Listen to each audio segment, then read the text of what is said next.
히틀러는 결코 재판을 받지 않았습니다. 그는 베를린이 함락되는 동안 그의 은신처에서 자살했습니다. 몇 분 만에 역사상 가장 잔인한 전쟁을 촉발한 지도자는 포획을 피했습니다. 그러나 연합군이 그를 생포했더라면 모든 것이 달라졌을 것입니다. 뉘른베르크 재판에서는 나치 고위층을 심판했지만 중심 인물이 없었습니다. 피고석에 앉은 히틀러는 문서, 군사 비밀, 그리고 정권의 내부 작동 방식을 공개했을 것입니다. 그의 생포는 승전국 사이의 긴장을 불러일으켰을 것입니다. 즉시 처형해야 했을까요? 아니면 공판에 회부해야 했을까요? 히틀러가 증언하기 위해 살아있었다면 전후가 어떻게 바뀌었을까요? 그것은 동맹국들을 더 분열시켰을까요? 아니면 그들의 단결을 강화시켰을까요? 마지막 요새, 지도자의 뜻밖의 포획. 1945년 4월 초 제3제국은 종말 단계에 있었다. 동쪽에서 적군은 수백만 명의 군인들과 함께 폴란드와 동프로이센을 통과하여 독일의 중심부로 향하고 있었다. 서쪽에서는 미국, 영국, 프랑스군이 라인강을 건너 최근까지도 성취하기 어려워 보이던 도시들을 점령하고 있었다. 나치의 통제해 있던 영토는 급속히 줄어들고 있었고 베를린을 둘러싼 포위망은 피할 수 없이 닫히고 있었다. 독일의 수도는 포위된 도시로 변해가고 있었다.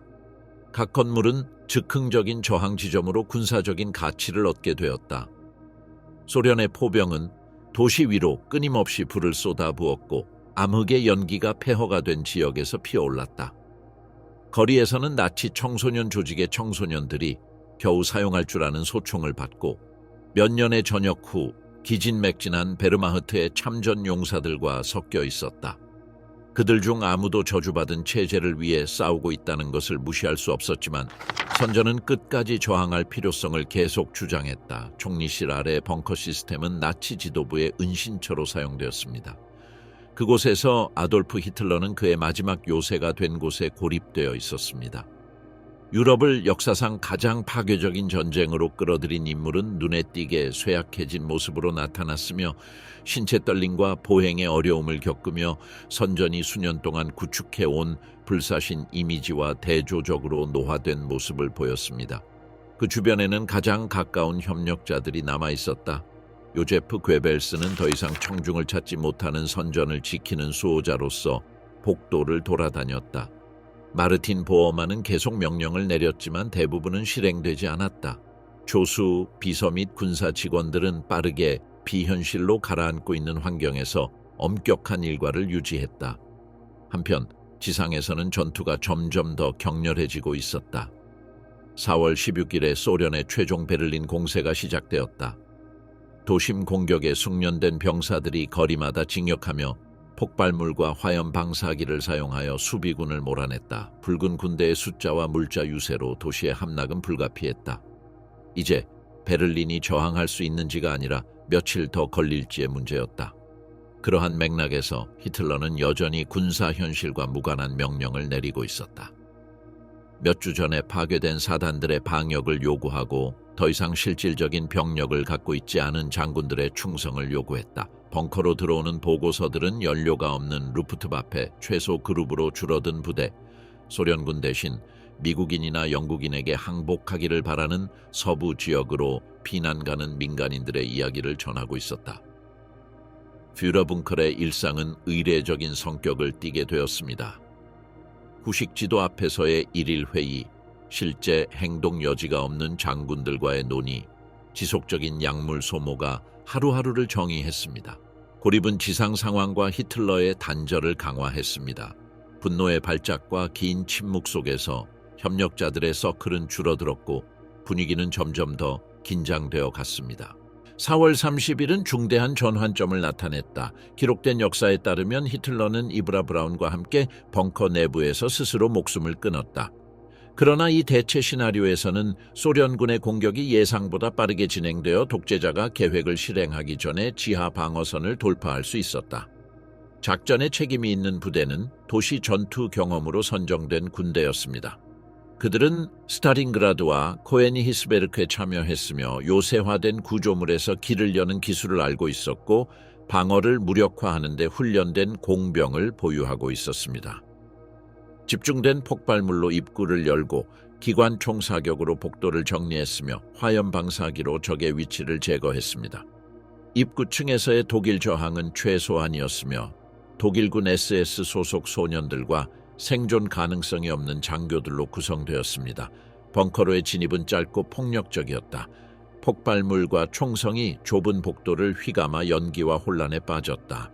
소비에트 군인들은 시신을 발견할 것으로 기대했지만 대신 충격에 빠진 비서와 장군들과 함께 있는 히틀러를 발견했다. 독재자는 저항하지 않았다. 몇 분 만에 그는 수갑이 채워져 무기와 개인 소지품이 제거되고 인근 방으로 옮겨졌다. 한 소비에트 장교는 포로의 앙상한 모습을 기록한 사진을 찍었는데 아직도 제복을 입은 상태로 감시해 앉아 있는 모습이었다. 체포는 즉각적이고 추가적인 폭력 없이 이루어졌습니다. 스탈린은 기회가 있을 경우 그를 생포하는 것이 중요하다고 그의 지휘관들에게 지시했었습니다. 소련의 지휘부는 그 사실의 정치적 가치를 이해하고 있었습니다. 히틀러는 그의 동료들과 분리되어 임시감방에 수감되었습니다. 숙련된 베테랑들의 영구 경비가 그의 감시에 배정되었습니다. 초기 신문은 신원을 확인하고 숨겨진 무기나 탈출 계획의 존재를 배제하는 것으로 제한되었습니다. 후방으로의 이동은 비밀리에 조직되었습니다. 표면적으로 베를린은 산발적인 전투 아래 계속 타올랐지만 장갑 차량 행렬은 포로를 동부 지역의 변경으로 성공적으로 대피시켰습니다. 그곳에서 군의관과 정보 요원들은 치과 검진과 공식 기록 비교를 통해 그의 신원을 확인했습니다. 이를 확인한 붉은 군대는 소식이 모스크바로 통제하여 전달되도록 했습니다. 프러의 생존 발견은 소련 고위층에서 신중하게 받아들여졌다. 즉각적인 명령은 스탈린이 어떻게 진행할지 결정할 때까지 절대적인 비밀을 유지하는 것이었다. 그동안 정보팀은 향후 재판에서 증거로 사용하기 위해 벙커에서 회수한 문서, 지도, 물건을 등록하기 시작했다. 붉은 군대의 대열에서 그 소식은 비공식적으로 전해졌고 상당한 충격을 불러일으켰다. 스탈링그라드나 쿠르스크와 같은 참혹한 전투에 참전했던 군인들은 그 포로를 완전한 승리의 상징으로 보았다. 그들 중에는 즉각적인 처형을 요구하는 목소리가 나왔지만 정치위원들은 엄격한 명령을 상기시켰다. 포로는 살아서 모스크바에 도착해야 했다. 독일 편에서는 소식이 천천히 퍼졌습니다. 베를린의 여러 지역에서 여전히 싸우고 있던 장교들은 히틀러가 소련의 손에 있다는 것을 확인했습니다. 그 사실은 남아있던 사기를 파괴했습니다. 항복하기 전에 죽을 각오가 되어 있다는 지도자의 신화가 무너지고 수많은 부대가 서방연합국에 항복하려고 하기 시작했습니다. 민간인들에게 체포는 즉각적으로 폐허, 기아, 폭격 속에서의 생존 투쟁을 변화시키지 않았습니다. 그러나 지도자가 포로로 축소되었다는 확인은 저항의 마지막 환상을 약화시켰습니다. 히틀러가 감시받는 이미지가 무적의 총통을 선전하는 것을 대체하고 1000년 동안 지속될 것이라고 약속했던 정권의 상징적인 종말을 나타냈습니다. 무대는 이렇게 변형되었습니다. 벙커의 어둠 속에서 자살 대신 히틀러의 운명은 그의 적들의 손에 넘어갔습니다. 그 순간부터 소련은 포로에 대한 모든 결정을 세계에 영향을 미치게 됩니다. 포로가 된 것은 유럽에서 전쟁의 군사적 단계를 마무리할 뿐만 아니라 패배한 독재자의 임무를 선전, 외교, 사법적으로 어떻게 사용할지에 따라 발전하게 될 예측할 수 없는 정치적 단계가 열리게 됩니다. 연합국의 딜레마, 히틀러의 운명을 결정하다. 아돌프 히틀러가 1945년 4월에 생포되었다는 확인은 주요 연합국 수도에서 즉각적인 외교 문제를 야기했을 것이다. 유럽에서의 전쟁은 거의 결정된 상태였지만 히틀러가 포로로 존재한다는 것은 예기치 않은 변수를 도입했다. 전쟁 내내 대부분의 지도자들은 히틀러가 전투에서 죽거나 전선에서 제거될 것으로 당연히 받아들였다. 그를 구금하게 된 현실은 지도자들에게 전례 없는 행동 방침을 정의하도록 강요했다. 모스크바에서는 그 소식을 최대한 비밀로 다루었다. 스탈린은 독일의 패배에 대한 물증을 반복적으로 요구했으며 나치 지도자의 생포는 선전의 측면에서 어떤 기대를 초과했다. 베를린에 있는 소련 지휘관들은 혼란의 위험을 감안하여 보고서를 크렘린에 전송하기 전에 여러 번 검증했다. 신원이 확인되자 스탈린은 정치 및 미디어 전략이 결정될 때까지 해당 정보를 절대 비밀로 유지할 것을 명령했다. 소련에게 있어 문제는 히틀러가 죽어야 하는지가 아니라 그의 구금이 전후 소련의 이익을 어떻게 강화할 수 있는가였다. 모스크바에서 총통을 포로로 삼는 것은 비교할 수 없는 선전의 승리를 의미했다. 5월 9일 승리의 기념일로 예정된 축하 행사는 1941년 침공의 주요 책임자를 소련에 감시해 전시함으로써 추가적인 의미를 가질 수 있었다. 워싱턴에서 해리 트루먼 대통령의 반응은 놀람과 걱정이었다. 그는 루즈벨트가 사망한 4월 12일 후에 막 직책을 맡았으며 그의 전임자의 외교 경험 없이 중요한 결정을 직면하고 있었다. 루즈벨트는 전쟁이 끝난 후 나치 지도자들의 운명에 대한 다양한 시나리오를 그의 자문들과 논의했으며 히물러나 괴링과 같은 핵심 인물의 즉각적인 사형을 포함했다. 히틀러의 생포는 그 논쟁의 중요성을 배가했다. 트루먼은 국제재판을 지지할 것인지 직접 제거를 선호할 것인지 또는 영구 투옥을 촉진할 것인지 결정해야 했다. 미 행정부는 만약 소련만이 이를 관리하게 된다면 스탈린이 유럽에서의 영향력을 굳히기 위해 이 과정을 이용할 것을 두려워했다. 국무부는 사건의 관할권에 대한 입장을 조율하기 위해 런던 및 파리와 긴급 협의를 시작했다. 영국에서 처칠은 복잡한 딜레마에 직면해 있었다. 전쟁의 초기 단계에서 그는 나치 지도자들에 대한 신속한 처형을 옹호하여 선전 플랫폼으로 변할 수 있는 장기 재판을 피하려 했다. 그러나 1944년경 그는 점차 미국의 입장의 압박을 받아 국제재판소의 아이디어를 수용했다. 포획 소식은 그로 하여금 자신의 선택을 재고하게 만들었다. 즉각적인 총살은 신속성을 제공했지만 공개 재판은 연합군 승리의 정당성을 강화할 수 있었다. 그는 또한 수년간의 폭격과 궁핍 이후 가시적 정의를 요구하는 영국 사회의 의견도 고려해야 했다. 법적 전례는 제한적이었다. 1943년 10월에 루즈벨트, 처칠, 스탈린이 서명한 모스크바 선언은 전범들이 그들의 범죄를 저지른 국가로 돌려보내져 재판을 받을 것이라고 규정했다. 텍스트는 특정 위치와 연결되지 않은 범죄의 책임자가 동맹국의 공동결정에 의해 기소될 것이라고 덧붙였다. 이러한 맥락에서 히틀러는 단일 시나리오와 관련이 없었고 국제적 공격체계 전체와 관련이 있었기 때문에 국제법정에 출두해야 할 사람들의 범주에 속했다. 그럼에도 불구하고 처칠과 스탈린은 광범위한 사법 절차에 대해 사적인 우려를 표명했다. 영국 총리는 적은 수의 나치 지도자들을 총살하는 것이 긴 재판을 조직하는 것보다 더 효과적일 것이라고 제안했다. 한편 스탈린은 테헤란에서 독일이 군사적으로 재건하지 못하도록 독일 장교 수만 명을 처형하는 것이 좋다고 언급했다. 단호한 어조로 제시되었지만 이는 과감한 조치를 취할 준비가 되어 있음을 반영했다. 제시된 옵션들 중에서 즉결 처형은 즉각적인 이점을 제공했습니다. 히틀러가 법정을 이념적 연단으로 사용하는 것을 피할 수 있었고 논의를 연장시키지 않으면서 전쟁을 종결짓는 빠른 해결책을 제공했습니다. 런던에서는 일부 정보기관들이 재판이 포로에게 매체의 주목을 줄 것이라고 경고했습니다. 처칠에게 있어서 직접적인 제거는 실용적인 종결을 의미할 수 있었습니다.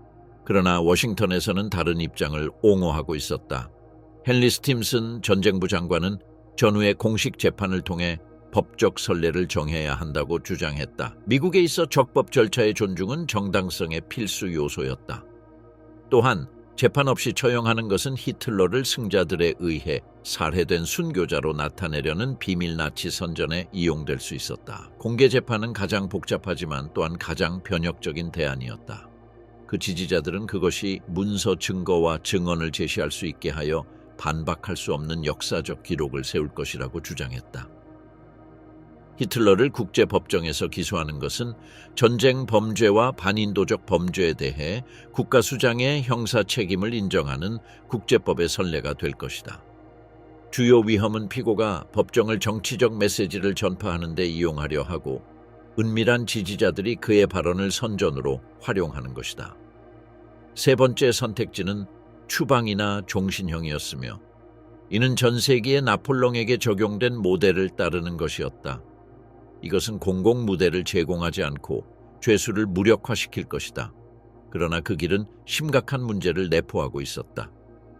히틀러가 살아있다는 사실만으로도 잔존하는 나치 세력들이 언젠가 돌아올 희망을 유지하도록 격려할 수 있었다.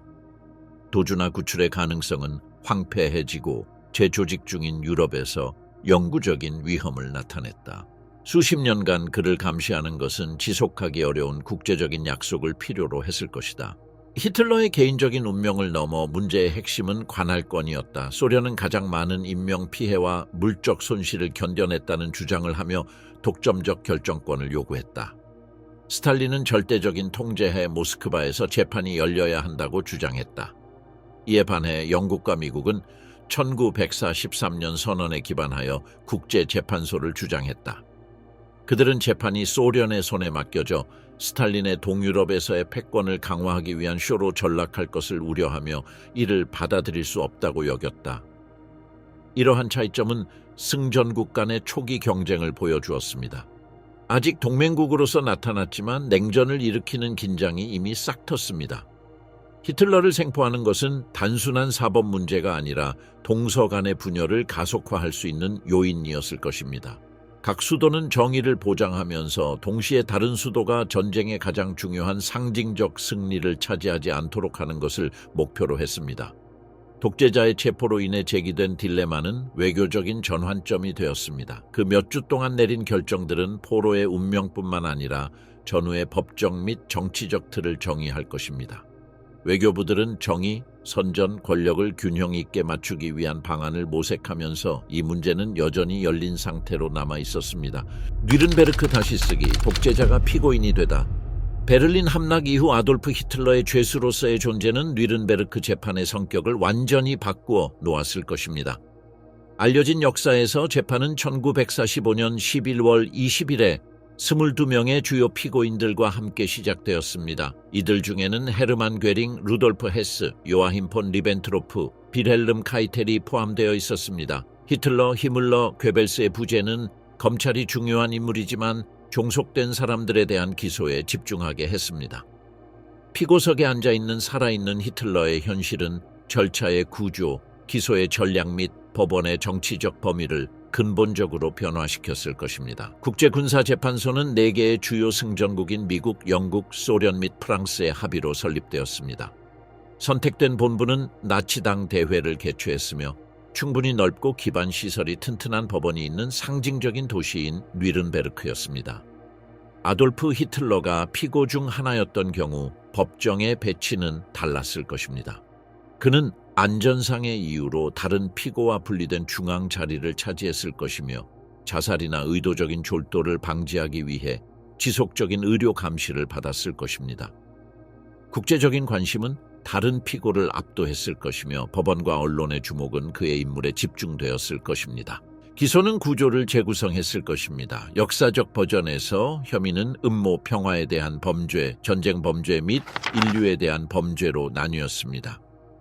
히틀러가 있는 상태에서 각 범주는 그의 개인적인 결정과 직접적으로 연결되었을 것입니다. 의도는 나치즘이 자율 시스템이 아니라 총통의 구체적인 명령을 통해 위에서부터 지휘되는 기계라는 것을 보여주는 것이었습니다. 서명된 문서, 공개 연설 및 군사 지침은 일관되게 제시되어 그 지휘 체계를 설정했을 것입니다. 수석 검사들은 네 강대국을 대표했습니다. 로버트 잭슨은 미국, 하틀리 쇼크로스는 영국, 로만 루덴코는 소련, 프랑수아 드 멘통은 프랑스를 대표했고 이후 오기스트 샹페티의 드 리브로 대체되었습니다. 히틀러가 있었더라면 그들의 접근 방식의 차이는 심화되었을 것입니다.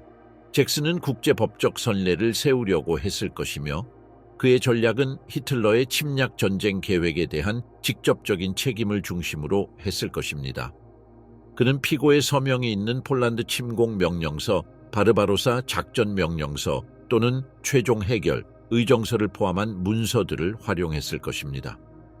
쇼크로스는 영국 대표로서 점령된 국가들의 인구에 미치는 결과를 강조했을 것입니다.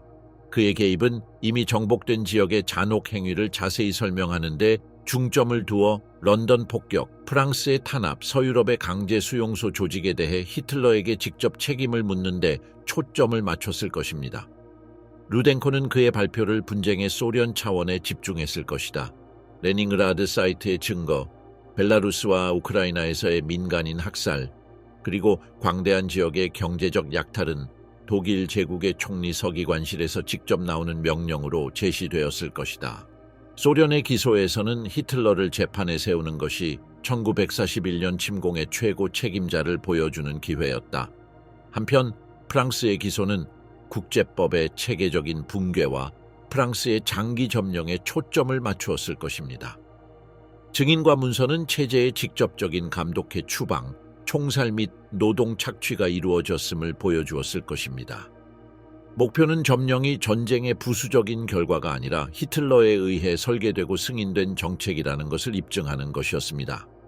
이러한 맥락에서 변호는 전례 없는 전략을 설계하도록 강요받았을 것입니다. 실제 재판에서 변호사들은 정당한 명령 준수 또는 특정 사실에 대한 무지를 이용했습니다. 히틀러가 있는 상황에서는 딜레마가 더 커졌을 것입니다.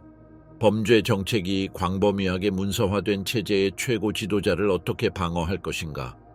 하나의 가능성은 히틀러가 추방 및 학살의 세부 사항을 알지 못했으며 그 문제는 히물러와 SS에 속한다고 주장하며 직접 부정하는 것이었다. 그러나 문서, 명령, 연설의 풍부함은 이를 지탱할 수 없게 만들었다. 또 다른 선택은 모든 국가가 과도한 행동을 저질렀던 하나의 총력전의 일환으로 제국의 행동을 제시하는 이념적 정당화였다. 그러나 이것은 재판을 법적 신문이라기보다는 정치적 논쟁으로 변모시킬 위험이 있었다. 세 번째 길은 히틀러를 기능을 위임하는 국가의 인물로 제시하며 책임을 부하들에게 분배하는 것이었으나 나치 체제의 중앙 집권적 성격은 이 주장을 반박했다. 히틀러 본인의 역할은 위험 요소였을 것입니다. 뉘른베르크에서 괴링은 검사와 판사에게 도전하기 위해 그의 발언을 사용하여 법정을 정치적인 연단으로 만들려 했습니다. 히틀러는 더 뛰어난 웅변 능력과 상징성을 지니고 있어 더 큰 위험 요소가 되었을 것입니다. 판사들이 그의 발언을 제한할 수 있었지만 그의 어떤 발언이라도 전 세계적인 파급 효과가 있었을 것입니다. 심지어 장기간의 침묵이나 짧은 문장도 비밀리에 활동하는 단체들에게는 선전 자료가 될 수 있었습니다. 증인들의 영향력도 상당히 변화했을 것입니다. 실제 재판에서는 강제 수용소 생존자들과 독일 군인들이 중요한 증거를 제공했습니다. 히틀러의 존재는 그 증언에 배가 된 무게를 부여했을 것입니다. 유대인, 폴란드인, 소련인, 체코 생존자들이 총살 추방 또는 아우슈비츠에서의 삶을 이야기하며 그들 앞에 앉아있는 주범을 지목할 기회를 가졌을 것입니다. 이러한 발언의 법적 및 상징적 힘은 비교할 수 없을 정도였을 것입니다. 체포된 독일 장교들은 실제로 대학살 정책과 초토화 정책을 확인했으며 옛 지휘관의 눈앞에서 진술해야 했을 것입니다. 일부는 그를 보호하려 했을 수도 있고 다른 이들은 그를 공개적으로 비난함으로써 자신을 구하려 했을 것입니다. 이러한 긴장은 진술에 대한 지지와 직접적인 비난 사이에 변화하는 역학을 초래했을 것입니다. 연합국에게 주요한 두려움은 재판이 나치 선전의 장이 되는 것이었습니다. 국제 언론이 접근할 수 있었고 각 회의는 전 세계적으로 주목을 받았습니다. 승정국들은 주요 피고인의 주목을 줄이기 위해 추가적인 조치를 취했을 것입니다. 아마도 그들의 발언을 제한하고 대부분의 방어를 변호인에게 맡기며 법정의 보안 통제를 강화했을 것입니다. 그러나 히틀러에게 마지막 정치적 플랫폼을 제공할 가능성은 재판의 모든 단계에서 여전히 존재했을 것입니다. 히틀러가 살아있던 뉘른베르크의 전개는 따라서 전례 없는 규모의 사건이었을 것이다. 이는 단지 나치 지도자들을 심판하는 것이 아니라 세계의 눈앞에서 정권의 수장을 직접 기소하는 것이었다.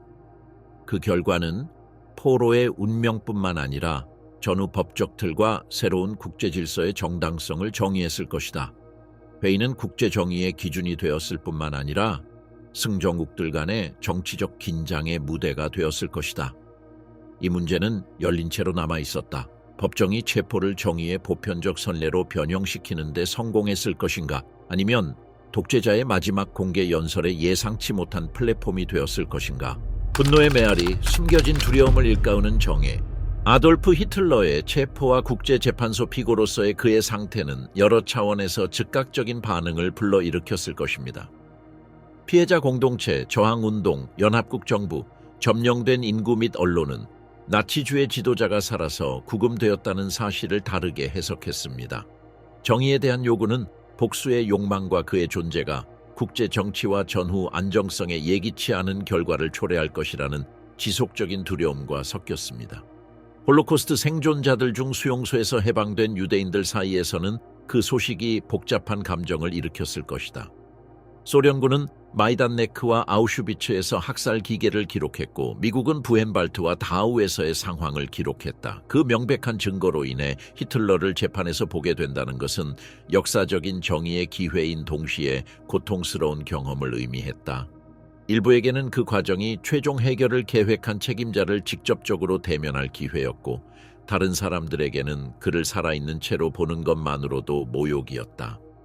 폴란드에서는 독일과 소련의 점령을 겪은 나라로서 재판이 본보기로서의 엄벌을 바라는 깊은 욕망을 불러일으켰을 것입니다.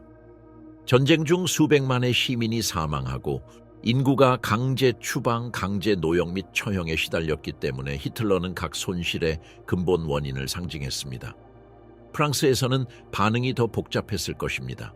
저항군은 본 피고가 법정에 서 있는 상황에서 고문, 처형 및 추방에 대한 증언이 들리기를 바랍니다. 한편 비시 정권의 협력은 가해자 대 피해자라는 덜 명확한 내러티브를 제시했습니다.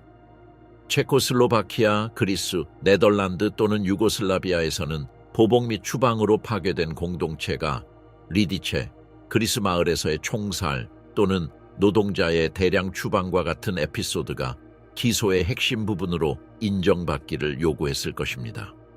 유럽 저항군은 전쟁의 마지막 몇 개월 동안에도 활발히 활동하며 재판에서 그들의 비밀 투쟁의 확인을 보았을 것입니다. 극한의 조건에서 싸운 게릴라, 빨치산, 지원 네트워크는 도덕적 비난에서 상징적인 위치를 주장할 수 있었습니다. 약화되었지만 여전히 눈에 띄는 그들의 조직은 매복, 사보타주 및 점령군의 손에 의한 즉결 처형으로 치러진 인간적 희생의 인정을 뉘른베르크에서 찾으려 했을 것입니다. 세계 언론은 이 과정을 전후의 주요 미디어 사건으로 만들었을 것입니다.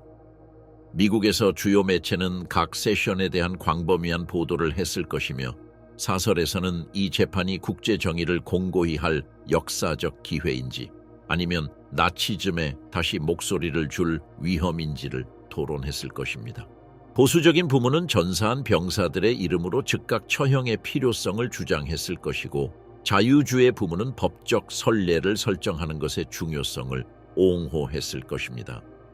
미국의 유대인 공동체는 홀로코스트의 최종적인 문서를 찾기 위해 이 재판을 특별히 주의 깊게 지켜보았을 것입니다. 영국에서는 황색 언론이 히틀러의 모습을 풍자와 일일 만화의 객체로 삼아왔고 좀 더 전통적으로 신중한 매체들은 재판의 역사적, 법적 측면에 주목했을 것입니다. 블리츠의 폭격으로 인해 상처받은 영국 국민들은 자신들의 고통에 책임 있는 인물이 국제재판관 앞에서 응답하게 되는 것을 기대했습니다. 소련에서는 언론 보도가 국가에 의해 완전히 통제되었을 것입니다. 공식 신문들은 재판을 사회주의가 파시즘에 대해 완전한 승리를 거둔 것으로 제시하며 오직 붉은 군대만이 히틀러를 포획할 수 있었다고 주장했을 것입니다. 소련의 내러티브는 과정이 모스크바의 통제해 진행되어야 한다는 점을 계속해서 강조하며 독일 패배에서 다른 강대국들의 역할을 최소화할 것입니다. 패전한 독일 자체에서 연합군에 의해 개입된 신문들은 해당 회의의 완전한 번역본을 발표했을 것입니다.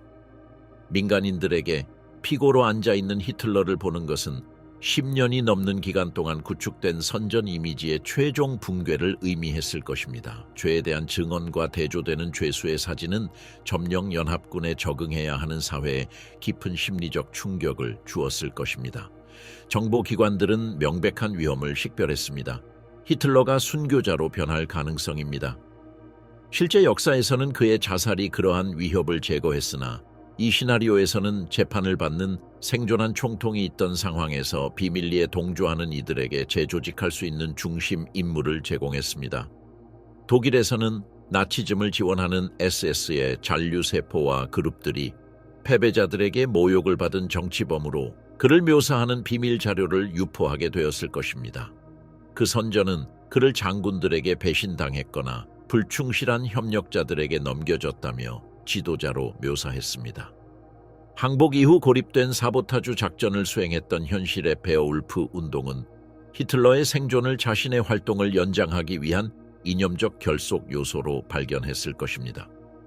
독일 내부에만 위협이 국한되지 않았습니다. 라틴 아메리카에는 특히 아르헨티나, 칠레, 브라질의 나치에 동조하는 독일 이민자 커뮤니티가 있었습니다. 이러한 상황에서 재판은 히틀러를 국제 음모의 희생자로 제시하면서 그들의 선전 활동을 강화했을 것입니다. 시온주의와 식민 열강에 반대하여 나치에 동조했던 아랍 지역에서는 히틀러가 살아있다는 소식이 정치적 긴장을 고조시켰을 것입니다.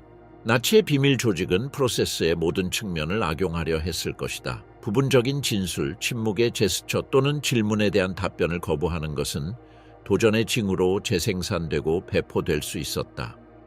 독일 도시의 전단, 그래피티 및 야간 소문은 피고석에서 저항하는 지도자의 이야기를 계속 생생하게 했을 것이다.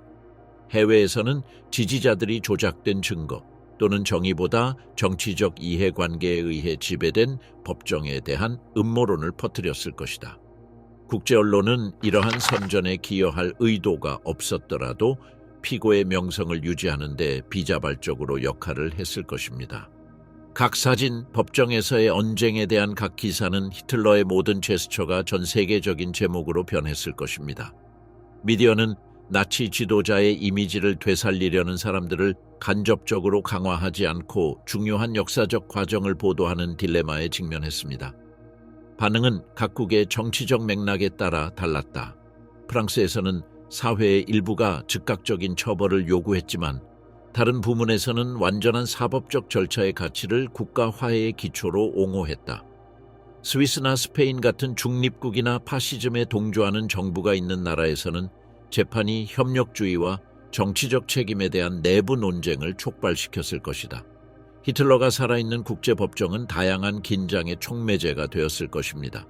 피해자들에게는 정의의 가능성을 대표하는 동시에 새로운 고통의 원천이 되었습니다. 연합국 정부들에게는 선전의 기회와 정치적 위험을 동시에 제공했습니다.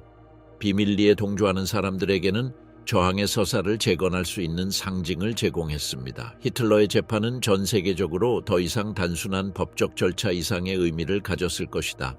정의, 복수, 두려움이 맞서는 상징적 전장이 되었을 것이다. 나치 범죄를 결정적으로 폭로하려는 긴장과 피고에게 예기치 않은 발언 기회를 부여할 위험이 즉시 전후 시대를 규정했을 것이다.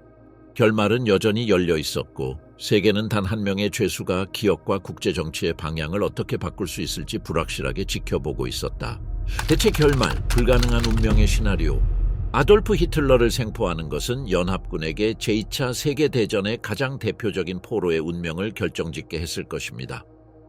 이 문제는 단지 사법적이거나 정치적인 것뿐만 아니라 나치즘의 패배가 기억되는 방식을 정의하는 상징적인 문제이기도 했습니다. 전략적 논쟁에서 세 가지 주요 시나리오가 등장했습니다. 공개 처형, 무기징역, 혹은 극단적인 경우에는 탈출이나 우연한 석방. 공개 처형은 가장 직접적이고 정치적인 의미가 담긴 선택이었다. 스탈린은 여러 대화에서 본보기가 될 만한 눈에 띄는 처벌에 대한 그의 성향을 드러냈다. 히틀러가 체포되면서 모스크바에서 교수형이나 총살형의 가능성은 구체적인 대안이었다. 크렘린에게 있어 소련 수도에서의 정의의 행위는 적군이 나치즘을 물리쳤을 뿐만 아니라 그 지도자도 굴복시켰다는 서사를 강화했을 것이다. 소련의 구금하에 처형된 히틀러의 이미지가 확산되었을 때 그것은 전후 선전에서의 결정적인 전리품이 되었을 것이다. 다른 선택지는 베를린에서의 처형이었다. 독일의 수도에서 제3제국의 위대함이 선포된 같은 무대에서 그것을 수행하는 것은 그의 인물의 완전한 몰락을 설득력 있게 보여주었을 것이다. 전투 후 폐허로 변한 총리부는 처형 장소로 선택될 수 있었다. 그러나 이 길은 분명한 위험을 제시했다. 독일 영토에서의 공개 처벌은 정의보다는 국가적 굴욕으로 인식되어 많은 사람들에게 위장된 세포가 그를 순교자로 변모시키기에 적합한 조건을 제공할 수 있었다. 연합국의 정보기관들은 저항의 상징주의를 유지하려는 준비가 되어 있는 그룹들의 지속성에 대해 이미 경고하고 있었다. 역사적 기억의 관점에서 공개 처형은 그들의 운명에 대한 모든 의심을 제거하고 모든 억측의 가능성을 닫았습니다.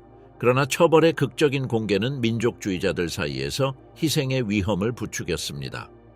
연합국에게는 정의였던 것이 비밀리에 동조하는 자들에게는 정치적 살인의 이야기로 변할 수 있었고, 이는 미래의 이념적 재건의 위협을 열어두었습니다. 무기징역형은 두 번째 대안이었다. 이 길은 죄수를 순교자 이미지로 여겨지지 않도록 중립화하려는 것이었다. 또한 이는 연합국이 국제법과 새로운 법 질서의 수호자로 나설 기회를 제공했다. 구금 장소의 문제는 결정적이었으며 즉각적인 지정학적 함의를 가지고 있었다. 소련에게 시베리아로의 이동은 실현 가능한 선택이었다. 히틀러는 외부와의 소통이 불가능한 조건에서 NKVD의 통제하에 완전한 고립 상태로 머물렀을 것이다. 모스크바는 그의 구금을 소비에트의 힘을 상징하는 것으로 사용할 수 있었지만 서방에서는 그러한 조치가 선전 도구로 비난을 받았을 것이다. 다른 가능성은 소련, 미국, 영국, 프랑스가 공동으로 관리하는 베를린의 슈판다우 감옥이었다. 이 모델은 나중에 다른 나치 지도자들에게 적용되었으며 강대국 간의 순환 통제를 제공했다.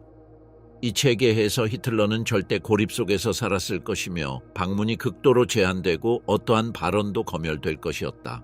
10년 동안 히틀러를 수감자의 상태로 유지하는 것은 물리적 어려움과 지속적인 위험을 제기했습니다. 자살을 막기 위한 엄격한 의료 프로토콜은 물론 탈출이나 구출 시도에 대처할 수 있는 보안 배치로 감시가 극도로 이루어져야 했습니다. 그의 존재만으로도 은포로된 매 해마다 그의 건강 상태에 대한 각 보고서마다 혹은 보안 조치 강화에 대한 매번의 논의에서 여전히 공공의 논의를 활성화시켰을 것입니다. 장기 수감은 나치즘의 실패를 지속적으로 상기시키는 역할을 할 수 있었으며 그 정권의 몰락을 생생하게 증언할 수 있었습니다. 그러나 또한 감옥을 은밀한 순례지로 바꿀 위협도 있었습니다. 특히 슈판다우는 퓨러의 기억을 유지하려는 동조자들에게 상징적인 성소로 변모할 수 있었습니다. 세월이 지남에 따라 감옥에 갇힌 히틀러의 이미지는 연민의 감정을 불러일으키거나 신화를 부추길 수 있었습니다. 세 번째 시나리오는 덜 가능성이 있지만 공공의 추측에 존재하는 것으로 탈출이나 우발적인 석방이었다.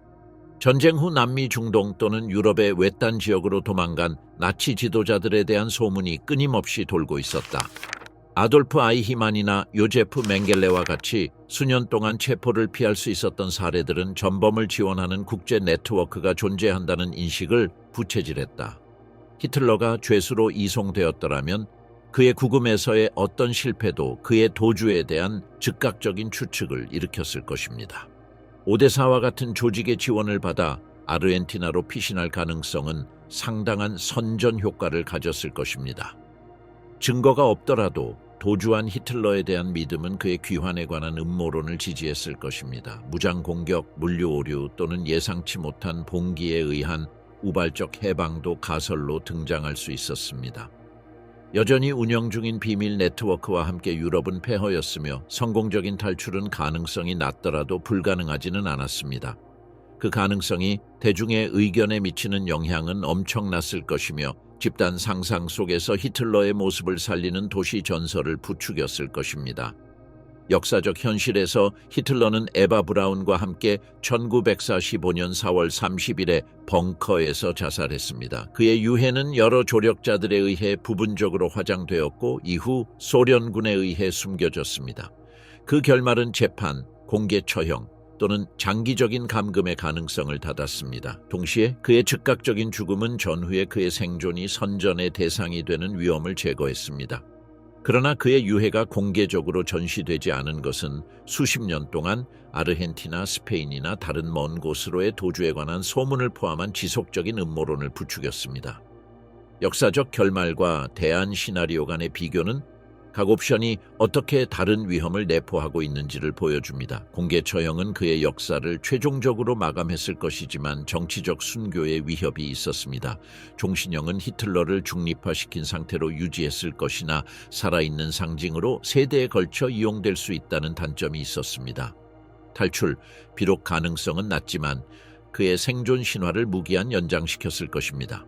각각의 대안은 비나치화 과정과 유럽의 기업 구축에 영향을 미쳤을 것입니다. 히틀러의 신체적 존재가 재판, 감옥 혹은 도망자로서 존재했더라면 그의 모습은 공적 토론에서 계속 살아있게 되어 유럽이 전쟁의 트라우마와 정치적 재건을 처리하는 방식을 변화시켰을 것입니다. 독재자의 최종 운명은 단순히 개인적인 문제가 아니었고 이후 국제 질서의 구성에 결정적인 요소였습니다.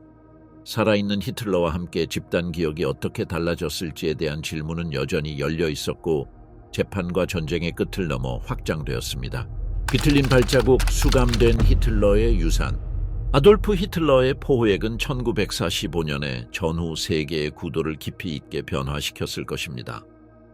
역사적 죄수로서 그의 존재는 냉전의 발전, 국제법의 진화, 독일의 비나치화 과정, 나치즘에 대한 집단 기억의 형성에 영향을 미쳤을 것입니다. 패배하였으나 살아있는 지도자의 그림자 아래 이러한 각 측면은 모두 다른 방향을 취했을 것입니다. 미국과 소련 간의 냉전은 독일의 분단, 점령 지역의 수립, 초기 핵 경쟁으로 특징지어진 연합군의 승리 이후 빠르게 공고화되었습니다. 히틀러가 소련에 구금해 있는 상태에서 이 대결은 처음부터 추가적인 선전적 요소를 가지고 있었을 것입니다. 스탈린에게 있어서 모스크바에서 패배한 총통을 보여주는 것은 비교할 수 없는 승리였을 것입니다. 소련의 선전은 그를 파시즘 붕괴에 살아있는 상징으로 그리고 사회주의가 가장 잔혹한 적을 이겼다는 증거로 삼을 수 있었습니다. 승리 기념일 축하 행사는 매년 5월 9일에 포로에 대한 언급을 포함했을 것입니다. 공식 연설은 패배한 독재자의 모습을 소련 체제의 강점과 대조했을 것입니다. 모스크바는 동유럽에서의 영향력 강화를 위해 포로의 각 이미지, 각 발표문 및 각 선언을 정치적 자원으로 활용했을 것입니다. 외교적 관점에서 소련은 히틀러의 구금을 지속적인 압박 도구로 여겼을 것입니다. 그의 대우에 대한 모든 결정, 그의 상태나 가상의 고백에 관한 모든 누설은 미국과 영국이 스탈린과 협상하도록 강요했을 것입니다. 그의 운명에 대한 문제는 폴란드의 국경, 베를린의 행정, 대륙의 영향권 구성에 대한 논쟁에서 교환 수단으로 사용될 수 있었습니다. 워싱턴과 런던은 점점 더 불신을 가지고 그 상황을 인식했을 것이다. 모스크바가 포로의 진술을 동독에서 억압적인 정책을 정당화하거나 서구 정부의 정당성을 약화시키기 위해 사용할 가능성은 지속적인 긴장의 원천이었을 것이다. 이 시나리오에서 냉전은 패배한 독재자의 인물에 중점을 둔 추가적인 선전 초점으로 시작되었을 것이다. 뉘른베르크 재판은 1945년과 1946년 사이에 열렸으며 실제 역사에서 그 규모로는 최초의 국제법정이었습니다. 히틀러가 없는 것은 재판의 상징적 범위를 제한했습니다. 그가 피고석에 있었다면 재판은 법적 정치적 무게가 기하급수적으로 커졌을 것입니다. 검사들은 독일의 국가수반이자 최고 사령관에 대한 직접적인 사건을 구성할 기회를 가졌을 것입니다. 판결은 최고 지도자들이 국제법 위에 있지 않다는 것을 명시적으로 확립했을 것입니다. 국가수반이 전쟁 범죄 및 인류에 대한 범죄로 재판받을 수 있다는 원칙이 더욱 강력하게 고정됐을 것입니다. 그 선례는 국제형법의 발전을 가속화했을 것입니다. 실제 역사에서는 수십 년이 걸려 확립된 정치 지도자의 개인 책임과 인도에 반하는 범죄의 공소시효 없음과 같은 개념들이 훨씬 일찍 강화되었을 것입니다. 유고슬라비아와 르완다에서 범죄를 심판하기 위해 20세기 후반에 창설된 법원들은 히틀러에 대한 재판의 직접적인 선례에서 더욱 견고한 법적 기반을 찾았을 것입니다. 실제로 2002년에 설립된 국제형사재판소의 설립조차도 전후 즉각적인 맥락에서 또는 그 다음 수십 년 안에 더 빠르게 진행될 수 있었을 것입니다. 그러나 히틀러가 청문회를 선전 플랫폼으로 전환하는 데 성공한 잘못 관리된 재판은 국제법원의 정당성을 약화시킬 위험도 있었습니다. 피고인의 대중의 관심을 조작하는 능력은 역사적인 과정을 이념적 대결의 공간으로 변모시켜 국제 정의의 통합을 수십 년 동안 지연시킬 수 있었습니다. 독일에서의 비나치화 과정은 복잡하고 불균형하며 많은 측면에서 불완전했습니다. 실제로 그 체제와 관련된 수많은 독일인들은 신속한 검토 후 민간 생활로 돌아갔습니다. 히틀러의 자살은 많은 사람들이 과거와의 급격한 단절로 인식할 수 있게 했습니다. 총통은 사망했고 제국은 사라졌으며 나라는 새로운 기반 위에 재건될 수 있었습니다. 히틀러가 살아 있었다면 독일의 집단 기억은 다르게 진화했을 것입니다. 인구는 나치즘의 지도자에게 제시된 문서 증거와 증언에 직면해야 했을 것입니다. 범죄 부정과 책임 최소화는 발전할 공간이 적었을 것입니다. 재판에 회부되어 문서 및 증인에 노출된 글을 보는 것은 집단 학살과 침략 전쟁의 현실에 대한 직접적인 대결을 강요했을 것입니다. 그 시나리오도 위험이 따랐다. 수년간 감옥에 갇힌 히틀러는 민족주의 세력의 참고점이 될 수 있었고 그들이 그를 승자들의 희생자로 제시할 수 있었다. 분단된 독일에서 그 인물은 모순적으로 사용될 수 있었다. 서방에서는 그의 궁극적인 재평가를 기대하는 극우 그룹의 주장으로서, 동방에서는 절대적 패배를 입증하기 위한 공산주의 정권의 선전 도구로서, 그리고 사회주의의 우월성을 입증하기 위한 도구로서 비나치화의 속도는 그의 정치적 관리에 크게 의존했을 것입니다. 만약 법원이 그를 대량 학살의 직접적인 책임자로 단호하게 제시했다면 이념적 정화 과정은 더 빨랐을 것입니다. 반면에 그의 장기 수감이 은밀한 동정심을 부추겼다면 비나치화는 더 느리고 갈등을 일으킬 수 있었을 것입니다. 벙커에서 죽은 히틀러와 포로로 잡힌 히틀러의 본질적인 차이는 집단 기억의 형성에 있었다. 자살은 그를 완전한 패배의 상징으로 만들었고 제3제국의 주기를 마감하는 갑작스러운 결말이 되었다. 그의 물리적 실종은 동맹국과 독일인 자체가 정치와 미디어 생활에서 그의 지속적인 존재 없이 재건할 수 있게 했다. 감옥에 갇힌 히틀러는 그의 상징적인 영향력을 계속해서 유지했을 것입니다. 그의 건강에 대한 모든 성명, 그의 구금에 대한 모든 결정 또는 그의 생포 기념일들은 정치적 영향을 미쳤을 것입니다. 심지어 침묵 속에서도 그의 존재는 유럽의 공공 토론을 좌우했을 것입니다. 20세기는 패배했지만 여전히 존재하는 독재자의 그림자 아래에서 흘러갔을 것이며 전쟁과 전후의 이야기를 끊임없이 변화시킬 수 있었을 것입니다. 붙잡힌 히틀러의 유산은 동시에 나치즘의 패배를 가장 명백하게 확인시켜주는 것이면서 그 상징적인 부활의 지속적인 위험이었다. 승리자의 손에 있었을 때 그것은 정의와 군사적 승리를 증명하는 것이었다. 비밀리에 동조하는 사람들의 손에 있었을 때 그것은 순교자이자 이데올로기적 참고자료가 될 수 있었다. 그러한 이중성은 수십 년 동안 유럽 정치에 영향을 미쳤을 것이며 냉전의 시작과 발전을 동반했을 것이다.